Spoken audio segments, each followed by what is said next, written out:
Cuba and Taiwan. Passport Controversies.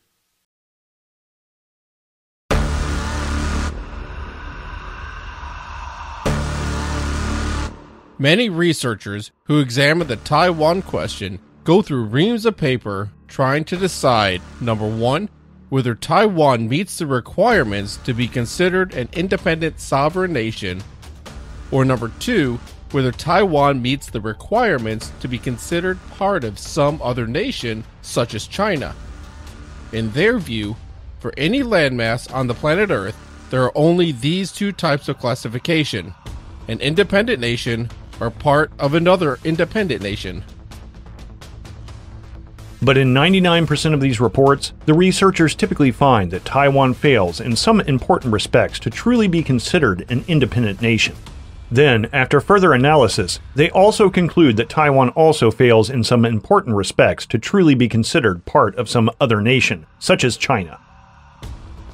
However, we have to ask the question, are there only two choices? When we speak of the classification of territory, why are these researchers proceeding from the premise it is strictly an either-or situation? In fact, these researchers can be accused of poor research. We can easily find a third category of territory by looking at the Spanish-American War cessions. Cuba had originally belonged to Spain. However, in the Spanish-American Peace Treaty of April 11, 1899, Spain renounced all of its sovereign rights over Cuba without specifying a receiving country. So, after April 11, 1899, was Cuba independent? The answer is no. Did it still belong to Spain? No. Was it part of some other country? Again, no. Although we know that passports were not commonly used in that era, let's examine the hypothetical situation where a native Cuban person wanted to obtain a passport or other similar travel document in January of 1901. The question we want to ask is, what agency would be the proper issuing authority? For the answer, we have to examine Cuban history a bit more carefully.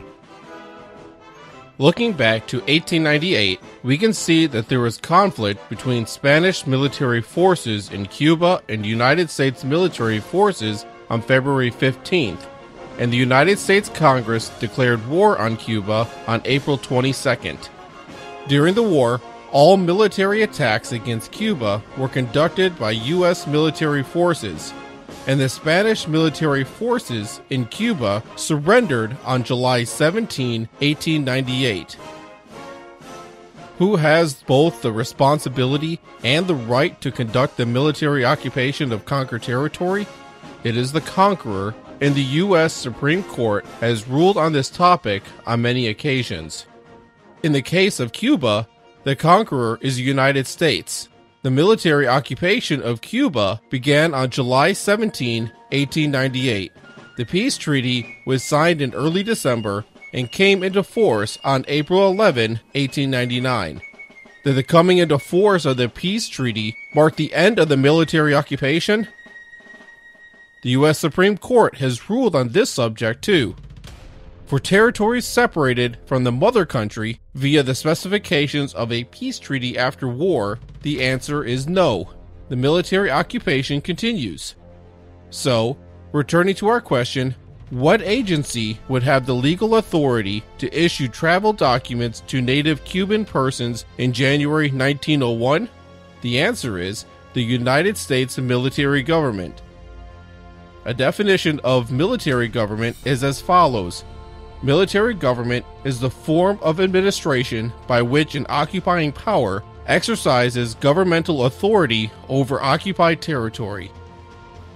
Hence, during this period, Cuba is occupied territory of the United States, but is not part of the United States. In fact, after the coming into force of the peace treaty, before Cuban independence in May 1902, court decisions in the United States found Cuba to be foreign territory under the jurisdiction of the United States. During this time, Cuba had not yet reached a final political status. Its legal status could be described as unsettled or undetermined. Now let's look at the situation of Taiwan. Taiwan had originally belonged to Japan. However, In the San Francisco Peace Treaty of April 28, 1952, Japan renounced all of its sovereign rights over Taiwan without specifying a receiving country. So, after April 28, 1952, was Taiwan independent? The answer is no. Did it still belong to Japan? No. Was it part of some other country? Again, no. The delegation of the Republic of China has now decided not to take part to any further proceedings of this General Assembly. Thank you, Mr. President. The Republic of China was expelled from the United Nations in late October 1971, and the United States broke diplomatic relations on December 31, 1978. A 2008 district court decision in Washington, D.C. found that the native Taiwanese plaintiffs were essentially stateless and had been stateless for almost 60 years. Moreover, the book Treaties in Force, published annually by the U.S. Department of State, contains a summation to the effect that the United States does not recognize the Republic of China as a state or a government. But wait a moment. The right to a nationality is a basic human right. If the Republic of China is not a state or a government, it seems extremely curious to say that one of its executive departments could be deemed to be the proper agency for issuing passports to native Taiwanese persons. Well, to say extremely curious is putting it mildly. How about changing that to beyond belief? Indeed, such a situation seems of highly questionable legality. Further proof of this assertion is found by noting that courts are regarding the holders of the ROC passport as being stateless. So, the question we want to ask is, under international law, what agency is the proper issuing authority? For the answer, we have to examine Taiwanese history a bit more carefully. Looking back to the early 1940s, we recall that Japanese Empire attacked Pearl Harbor, Hawaii on December 7, 1941, and the United States Congress declared war on Japan the following day, December 8. Japan began this war in treachery. We shall end it in victory. Taiwan had been one of Japan's overseas territories since 1895. During World War II, all military attacks against Taiwan were conducted by U.S. military forces, and the Japanese military forces in Taiwan surrendered on October 25, 1945. As Supreme Commander for the Allied Powers, I announce it my firm purpose, in the tradition of the countries I represent, to proceed in the discharge of my responsibilities with justice and tolerance, while taking all necessary dispositions to ensure that the terms of surrender are fully, promptly, and faithfully complied with. Who has both the responsibility and the right to conduct the military occupation of conquered territory? It is the conqueror, and as stated previously, the U.S. Supreme Court has ruled on this topic on many occasions. In the case of Taiwan, the conqueror is the United States. However, the surrender ceremonies and ensuing military occupation of Taiwan were delegated to the Chinese nationalists led by Chiang Kai-shek. The military occupation of Taiwan began on October 25, 1945. The peace treaty was signed on September 1951 and came into force on April 28, 1952.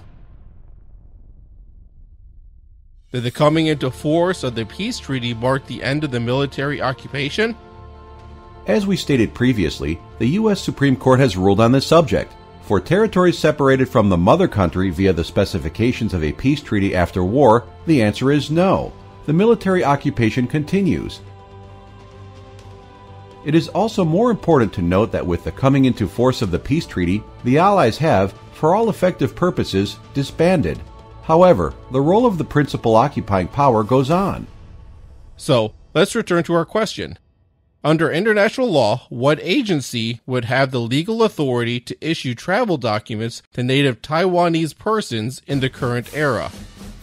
Well, according to the precedent established in Cuba, and indeed in other similar situations, the answer is the United States military government.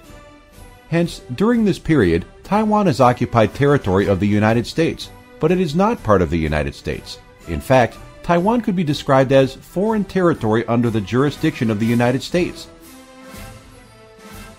Importantly, such a determination illuminates the true meaning of the clause in the Taiwan Relations Act which specifies Taiwan as being foreign territory.